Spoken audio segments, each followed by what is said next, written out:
Hey guys, it's Mitch. How's it going? We're back for another episode of Inferno. We're getting down to the nitty gritty as we take a look today at X Factor number 38. So just before we get into it, if you enjoy the channel, if you feel like you might want to help out a little bit, go subscribe on my Patreon. Links are in the description. Gives you early access to everything I do. Helps out the channel, helps to buy new comics. So yeah, we're getting down to it. A lot of the elements of the Inferno crossover have been resolved now, but we're still got the main conflict to deal with, which is the conflict between Madeline and Cyclops, essentially. So we might as well just get right into it. There's a synopsis right at the beginning that we can go through. So we'll start with the cover. The last episode I put out was the episode for Wolverine number 35, and in that one I was saying how, man, that cover looks like it was done fairly quickly. I might take that back now, at least in comparison. This is one of the quicker ones I've seen. I'm not sure if this is an iconic image or anything. Like it's a strong one, at least in terms of concept. This is going to be Madeline versus Jean, basically. This is the showdown. But it does seem to have been done very quickly. One thing I've been noticing about Walt over the course of this crossover, I think over the course of most of his X Factor run, really, is that he's not taking the kind of care with it that he would with titles like Thor or the Fantastic Four. He's trying to burn through these a fair bit quicker. Whether it's because he's got other projects that he's also tending to, might be the case, I'm not for sure. But he's going very, very fast on these. He's not even inking himself on this. This is Al Milgrom, actually. But yeah, I mean, kind of a design-heavy cover with all the different shines, like, kind of colliding off of everything here. We're crossing over the title again. I've been noticing an awful lot of that on X Factor with Walt at the helm. And you almost don't notice Cyclops just kind of sprawled out at the bottom here. Yeah, pretty quick. But, I mean, that's, like, it's also okay because this is also, I think this is a double issue. 48. Yeah, so I mean, he might have had to just go real fast to try and get this done. That's the problem with the crossovers. You can't really fall behind. You've got to stay on schedule because, you know, you're part of the story. You might be like I think this is like chapter 6 of 9 or something. You can't very well go chapter 5, chapter 7, chapter 6. Or, you know, like nobody's going to be happy with that shit. Okay, so yeah, we're starting out here. This is written by Louise Simonson, penciled by Walt, and inked by Al Milgrom, lettered by Joe Rosen, colored by Tom Vincent. Okay, so the recap. Madeline Pryor's loss of identity and smoldering hatred made her easy prey for the techno-demon Nastir. She accepted his offer of power and became the Goblin Queen. That's a pretty brief sum up, but yeah, that'll work. X-Factor and the X-Men combine forces to defeat Nastir, only to find that Madeline is inexplicably more powerful than he, in X-Men number 242, which we looked at a couple weeks ago. Now poised atop the transformed Empire State Building with X-Man Havoc beside her, she prepares to sacrifice her innocent babe, or, you know, in slightly less flowery terms, she's just going to kill her son, in a ritual which will seal the transformed tower as a bridge linking the Eldritch dimension known as Limbo inextricably with our Earth. Everybody got that? So Nastir's plans originally were partially to turn New York into like a hellscape, but more so to make it a bridge to Limbo, like a permanently open bridge to Limbo.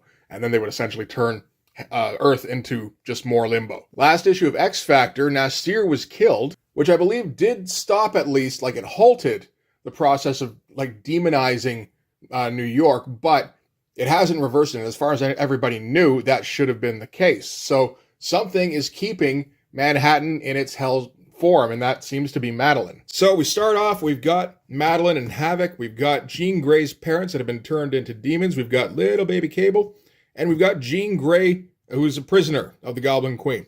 And then all the X-Men down here, and they can't do a whole lot. Always nice to start out with a splash, at least, and hey, then you get a double page spread. That's nice too. So the last time we saw these groups, it was X-Factor versus X-Men, but they've managed to mostly set aside their differences. The difficulty, of course, being that the X-Men have been kind of demonized. Not just like they've gotten a little bit nastier than they normally are. And their costumes have all kind of twisted to reflect that. So now they're united against Madeline, but the X-Men still have like just additional, it's not quite evil, just like I said, nastier, more ruthless, less trusting, that sort of thing. Scott's trying to talk her out of sacrificing Nathan. Just like, what are you even doing? That's your baby too. And like Madeline doesn't even associate with him anymore. So she has no problem killing her baby anymore. I like the big spread here. It feels like Walt is more comfortable with X Factor than he is with the X-Men. These are all, you know, for the most part, these are costumes that Walt designed. Definitely Archangel, definitely the Cyclops one, and at least Iceman, he put the limiter belt on him. These designs, it feels like, you know, these are all Silvestri, torn up, sexified X-Men costumes. And Walt doesn't seem to really know what to do with that. I mean, if you need evidence, just look at Wolverine's, you know, the eye things. Like, he doesn't know what the hell's going on there. He's just, I don't know, man. Silvestri's doing something. I think it looks kind of like this. Awesome spread, though. So we find out what the deal is for why Manhattan is staying the way it is. It's that the demons who were faithful to Madeline, as opposed to those faithful to Nastir, are sticking around while the other ones are fleeing back to Limbo. So they're maintaining the Hell presence in New York. And apparently they're bringing her more babies. Cable wasn't enough. She needs like 4 or 5 babies to really make this sacrifice sing. Scott keeps kind of playing the hits, saying, you know, why are you sacrificing more babies? Just, you know, kill me. That's what you want to do. Madeline's like, I don't want to just kill you, though. I want to kill everybody. Madeline seems to summon more demons, and the X people are going to try and leap into action to do something. Iceman says, gotta save the babies. That's what he says.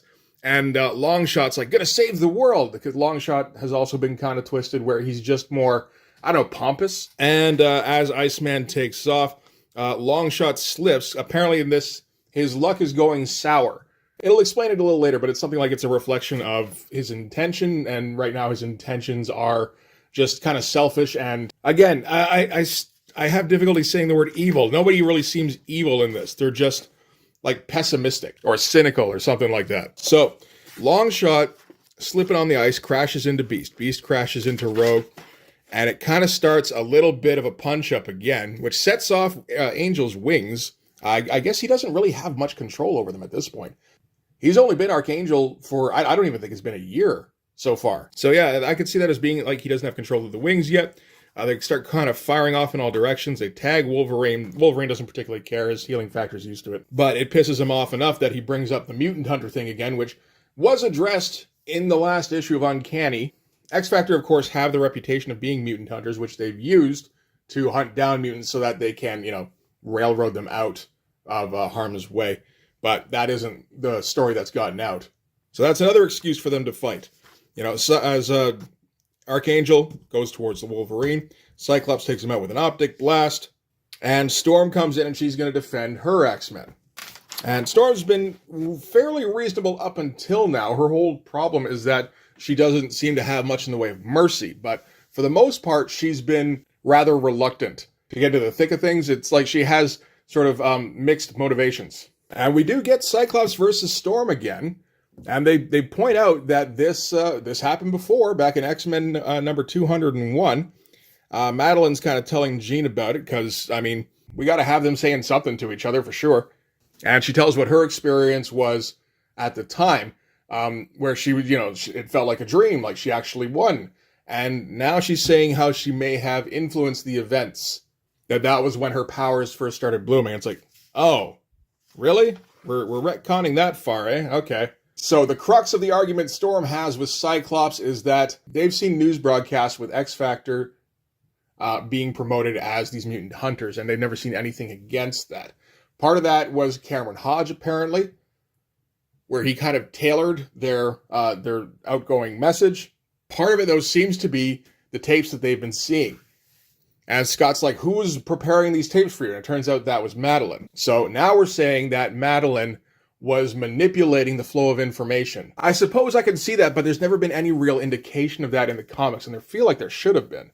Because Madeline discovering that X-Factor existed and that Jean Grey was alive was what set off her whole turn into becoming the Goblin Queen. So it would have to be after that she started fixing the feeds for the X-Men. I feel like they've just thought of this recently. It's like, damn, that would have been a good idea. But we couldn't figure out a way to get it into the comic in time. All the art here, like, is super fast. It's just kind of yelling back and forth. There's some fun stuff going on. You know, Cyclops shooting Storm's always a good time. But Walt right now is focusing on functionality and storytelling. Just making sure this gets across. He's got 40 goddamn pages to draw.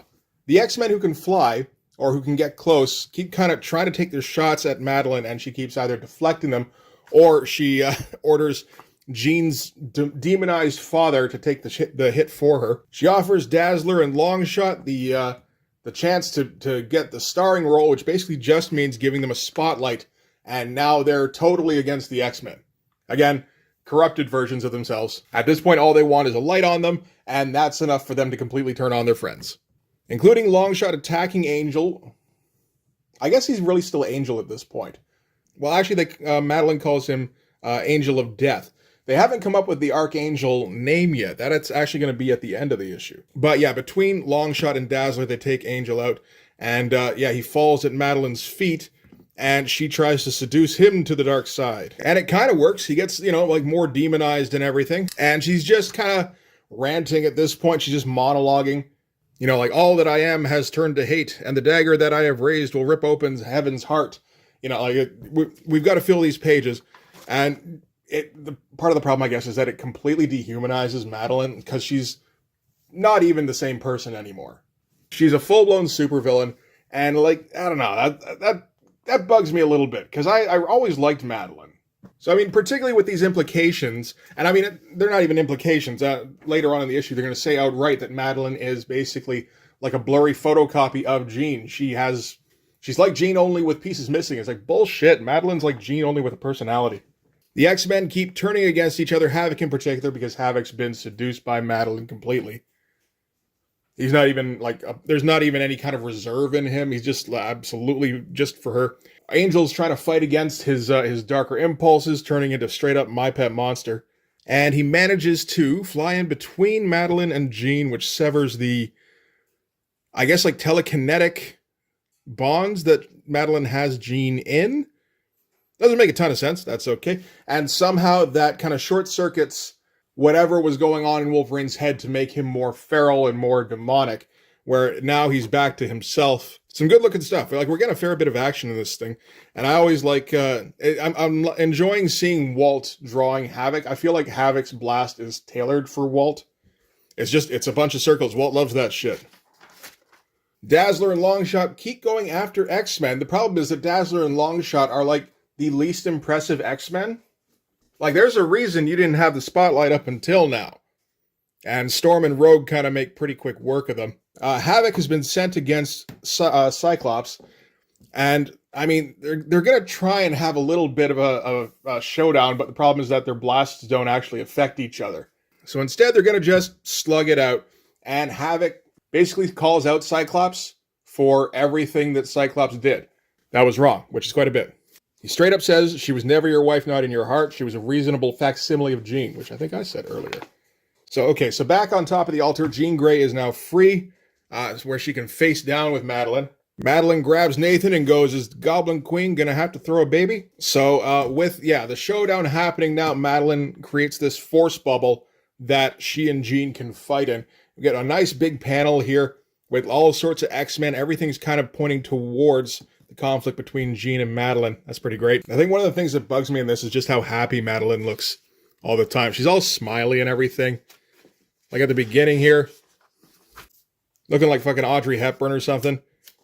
And it's I'm okay with Madeline Pryor being twisted up with rage so long as she's unhappy about it. She doesn't want this course of action, that kind of, but now she's just giggly super villain. It's oh man, I'm not a fan of that.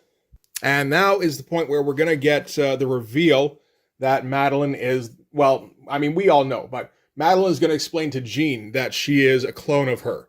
Kind of maybe an inadvertently funny moment where she's even if that's true, you can't blame me. I can blame who I like. All sorts of fun flying around, shit, stuff getting blasted. Al Milgram's going pretty damn fast too. And still this force bubble keeps up, so the X-Men can't get into it. Meanwhile, down below, the Summers boys are at it again, as Havoc is going to try to, I think he's trying to do if he does his plasma bolt in short range, I guess that'll vaporize the rock around. I don't know what exactly he's trying to do, but Scott cuts him off. Archangel can't control his wings again, shoots him with the blades, and Alex goes flying off the cliff. And at that point, Alex shoots the cliff out from under Scott. All right. Yeah, look, straight up, My Pet Monster. That's a pretty great shot with Cyclops hanging off the ledge here. And Alex is paralyzed because of the neurotoxin in the blades, so Angel has to swoop down to save him. So all sorts of actiony stuff going on in this one. And back to the battle between Jean and Madeline. And this is, yeah, it's not just a telekinetic battle. This is basically confession time, where Madeline tells Jean, or I mean, they might be like partially having this battle telepathically as well, about how she has this shared memory of Annie Richardson, who was Jean Grey's childhood friend, died when they were playing ball in the streets, which triggered Jean's telepathy, and she was basically in her head when she died. And that's a memory that Madeline shares as well. And apparently the joining factor is the Phoenix Force. Like, this is where things are going to start getting really convoluted. They were getting pretty convoluted already. But the deal seems to be, okay, when the Phoenix Force took over Jean, it cocooned her under the sea, and it separated from her, kind of created its own form that was based off of her. It also kind of stole some of her memories and used that as the template to build the Jean Grey copy. Then when Dark Phoenix died, got gunned down in action with the Shi'ar, the Phoenix Force tried to return to Jean, but like all the memories had been tainted because they were joined with other memories of, attacking the X-Men and, destroying a solar system. So when the Phoenix Force tried to re-merge with Jean, Jean refuted it and stayed sleeping for a few more years, and the Phoenix had to go and find another host. So it's like, okay, I mean, that's a twisted way to get there, but I can kind of see that, sure. But yeah, I mean, you can see how fast Walt's going with this. All this fire stuff, it's just all scribbles. And Milgram's like, okay, you got it. I can scribble too. All right, meanwhile, down below, the X-Men are trying to find a way to penetrate the bubble so that they can get to Madeline and stop all this nonsense. But so far, they haven't really been able to find a way to do that. They're thinking maybe if they concentrate their fire on either multiple areas to try and stretch her thin, or on a single area to try and overpower her. They seem to be having difficulty deciding which. The other problem is that not all of the X-Men really want to participate. Dazzler still has her spotlight, so she's pretty happy. Rogue says it doesn't matter if you've got the spotlight. Madeline's the one with center stage, so that makes you a bit player. And at that point, the spotlight turns off. It's like, oh, that was convenient timing. So now Dazzler's all in on taking out Madeline, if only for revenge. Scott's trying to get Havoc into it. Havoc's just like, screw you. He is not going to have any part of doing anything to hurt Madeline. So yeah, at this point, they're trying to spread out their attack, but that's not going to work. So back to Madeline and Jean, and Walt is going to take an opportunity to get a little visual here, which is nice. We're actually going to get this particular motif repeated a couple of times, because this is a largely telepathic conversation / battle, I suppose, between these two, where this is where it's kind of revealed that since the Phoenix Force tried to rejoin with Jean and she refused it, it went looking for the next best thing, which turned out to be Madeline, which was Jean's clone. So we got a visual representation of that, of the Phoenix Force descending on Madeline inside, the cloning machine, test tube, whatever it is. It's a nice shot, and I guess this is the face-off we've kind of been waiting for up until now. And we get the flames, merging into Madeline's hair. Not Jean's, though, in this case, but that's not really what this particular page is about, is it? Back to Scott and Alex. Alex still refuses to help because he's not going to let Scott hurt Madeline anymore. Logan steps in with his gigantic friggin' bat ears. Those things are getting ridiculous. He tells Alex, look, the Madeline you actually care about is long gone. This is what took her place, and we need to stop her. So Alex eventually agrees. He's like, okay, I'm in on busting the bubble, but I will not help you kill her. Back to Madeline and Jean as we continue this very long kind of explanation of what's been going on. So once she woke up, Sinister went and downloaded all sorts of memories into her. So the thing where she fell in love with Scott pretty quick, that was, it's kind of designed into her because she has part of the Phoenix Force, and the Phoenix Force was previously linked with Jean. And, so the Phoenix Force has already a predisposition towards Scott. So yeah, she's feeling like everything in her life has been predetermined for her, which it has. But we get in the fill in the blanks here about what happened, because, he originally joined X Factor, and Madeline tried to get him to come back, and he apparently did a bit of an investigation, couldn't find Madeline or Nathan, and all they could find was a rattle, and the implication being that Madeline and Nathan were dead. But we're finding out now that also was due to Sinister. Again, that repeated motif, which is nice. Another montage shot. Also good. I mean, you still can't help feeling for Madeline, or I can't anyway, where she gets this just straight up awful upbringing, and then everything in her life seems like it's building, and then it just all falls apart underneath her, and she doesn't really have any kind of agency in that. So we get the story about how after she was placed at the airline owned by Cyclops' grandparents, Mr. Sinister buys the airline, and he books Madeline to do a cargo run, and during that run, the Marauders show up and try to kill her. And they say that's when Madeline's powers first started manifesting. Again, this is all stuff I didn't see. This is all Mutant Massacre, or maybe like a few issues after that. I'm not 100% for sure. And it says here she saved herself and let the baby go. I'm not sure what that means, whether that's the Marauders took Nathan Christopher? Maybe. That's one of the things I'm unclear about on the Claremont era, is what happened to Nathan Christopher.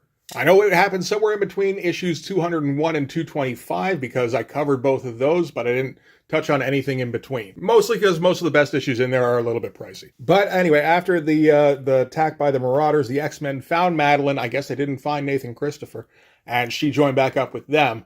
And then there was the whole business in Texas where, they got killed trying to defend, I suppose, reality, really, and then reconstituted by Roma. And Jean kind of calls her out there because part of Roma putting the X-Men back together was that they were able to go wherever they wanted. And she's like, well, then why didn't you go and rescue your son? Which is a valid question, really.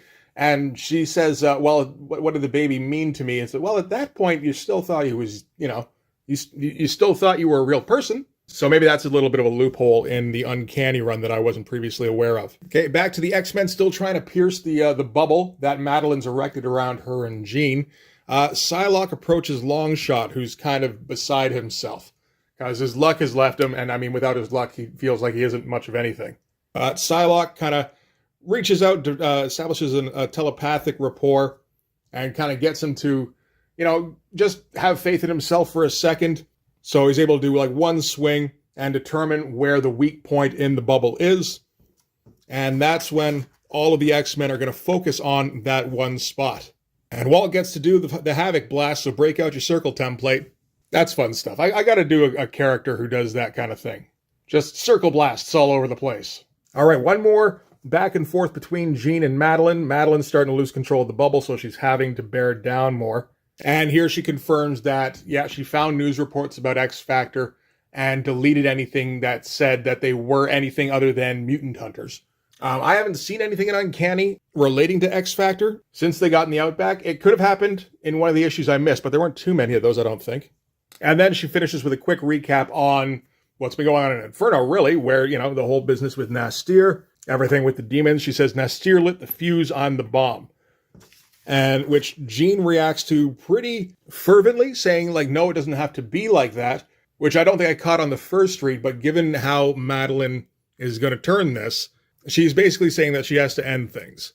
So naturally, Jean tries to do a last minute, we can save you. You can come back with the X-Men. The X-Men will take friggin' anybody. We'll rehabilitate you. You will give you your life back, yada, yada, yada. And Madeline has no time for that. She's too twisted up by bitterness and, thoughts of revenge, that kind of thing. So at that point, the X-Men break in. That's a fun, let's go team kind of panel. So with the X-Men closing in on her, Madeline tosses up Nathan into the air so that she can shoot him down. And Cyclops leaps into the way, grabs the baby, and takes the shot for him. We're getting very intense. And Madeline, at that point, figures that she has to basically kill all of them. She figures she doesn't have a reason to be other than to take out Scott and Jean and Nathan Christopher anymore.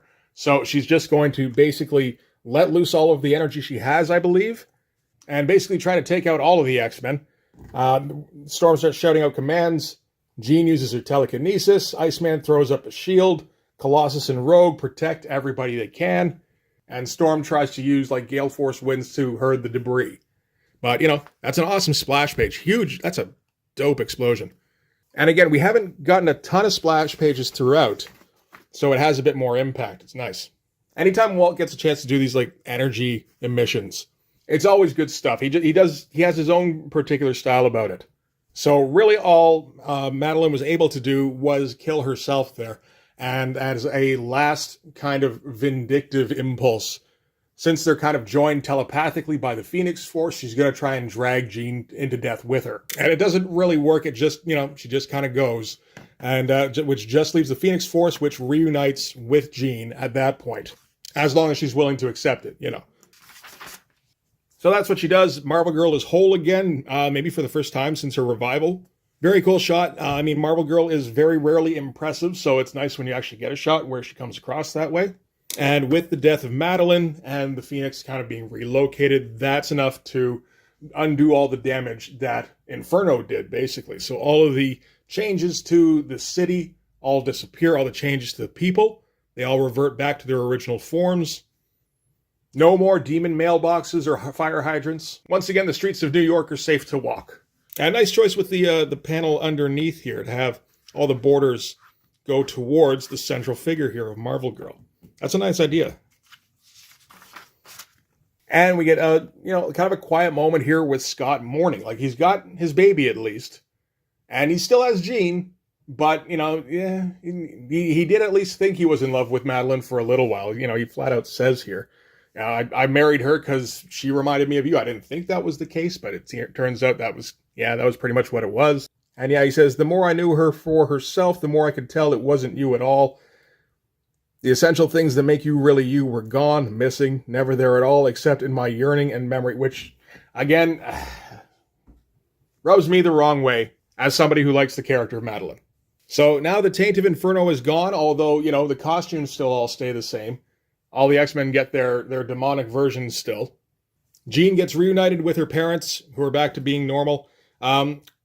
Dazzler and Longshot seem to be having difficulties now because of how things went during Inferno, which is kind of interesting. Alex is still stuck in his Goblin Boy rags, and he's kind of pissy about it. Well, I think he's pissy about Madeline being dead, but...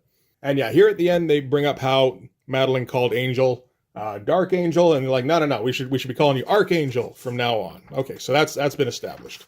Alex figures he can't forgive Scott, and it's kind of tense to end on, but Jean scoops up Madeline's body and goes, okay, now we got to go after Sinister. And that's where we're going to end for this issue. Big old group shot.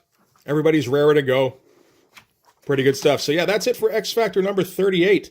Like I said, in terms of the art, it's not as good as Walt can usually do, because I think he did have to go very fast to get this done in time. We get a couple of nice panels here and there, but for the most part, it's pretty much just functional and just trying to get it done quickly. In terms of what happened in the story, they wrapped up basically Inferno, and we did get an explanation for everything that's been going on. And I don't think it's a bad job of explaining away everything. Going into this, I was like, there's no way this is going to seem like uncontrived. And it's a little bit contrived, but it all does fit together reasonably well. The only thing is at the end of it, Scott's a piece of shit.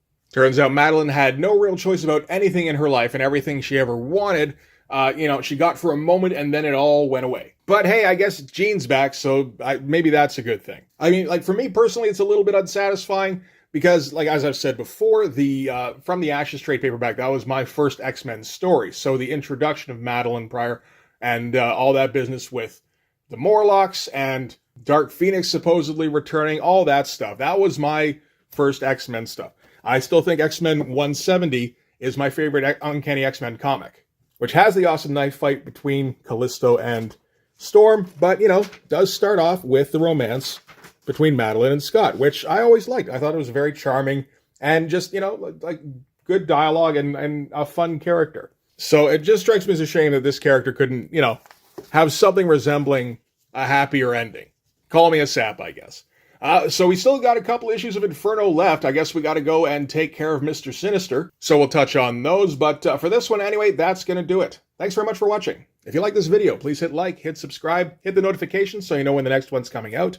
Go over and subscribe on my Patreon. Gives you early access to everything I do, from the Blood Force stuff to the YouTube videos before they get uploaded to YouTube, as well as some Patreon exclusive content. You can also follow me on Instagram and DM me there for commissions. And you can join the Blood Force Discord server. But that's going to do it. Thanks again for watching, guys. I'll see you in the next one. Bye-bye.